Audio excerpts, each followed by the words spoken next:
Dans un village paisible, un roi cruel arrive avec son armée, imposant sa domination. Les villageois, terrifiés, se regroupent sur la place centrale. Le roi annonce un nouvel impôt, menaçant ceux qui désobéissent d'une punition sévère. Les visages des habitants se figent de peur alors que l'atmosphère devient de plus en plus sombre. Le roi dicte ses lois du haut de son trône dans un château lugubre, surplongeant le village. Il ordonne l'arrestation de ceux qui contestent son autorité. La nuit, les soldats parcourent les rues, emportant des villageois qui osent murmurer contre son règne. Des cris déchirants résonnent dans l'obscurité. Un homme accusé de vol est amené sur la place publique.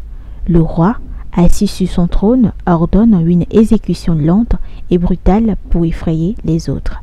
La caméra se concentre sur les regards horrifiés des villageois, témoins impuissants de la cruauté. L'ombre du roi s'étend comme un signe que le mal se propage. Depuis le début de la tyrannie, les apparitions hantent les habitants la nuit. Des silhouettes fantomatiques, visages marqués par la douleur, errent autour du château. Certains villageois pensent qu'il s'agit des esprits vengeurs de ceux que le roi a fait tuer. La peur grandit alors que les rumeurs circulent sur une malédiction pesant sur le village. Le roi organise un festin macabre, exigeant que chaque famille du village lui offre un sacrifice. Ceux qui refusent sont amenés au château, d'où personne ne revient.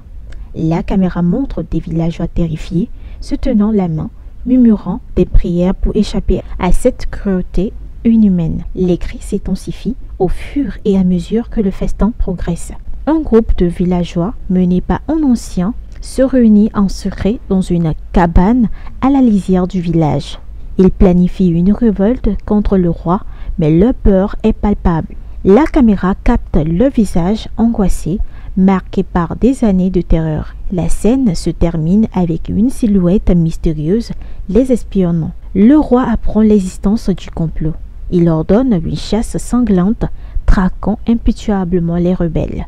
La caméra suit un jeune homme fuyant dans les bois, sa respiration haletante se mêlant aux cris des soldats.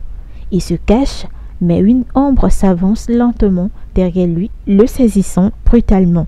Le château est hanté par les âmes de ceux que le roi a torturés. Des bruits inquiétants ressonnent dans les couloirs sombres et le roi lui-même commence à entendre des voix murmurant son nom.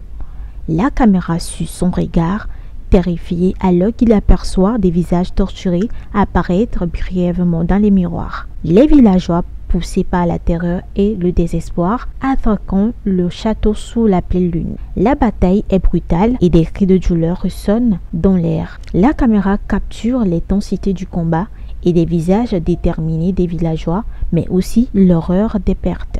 Le roi se bat férocement, mais l'ombre des esprits s'apaisit autour de lui. Le roi seul et blessé se réfugie dans la salle du trône. Les esprits de ses victimes se matérialisent, l'harcelant. La caméra montre son visage rempli de terreur alors qu'il est confronté à toute la vie qu'il a détruite. Finalement, les esprits l'emportent dans l'ombre et le silence s'abat sur le village. Les habitants, désormais libres, se tiennent devant le château en ruine marqué à jamais par les horreurs qu'ils ont vécues.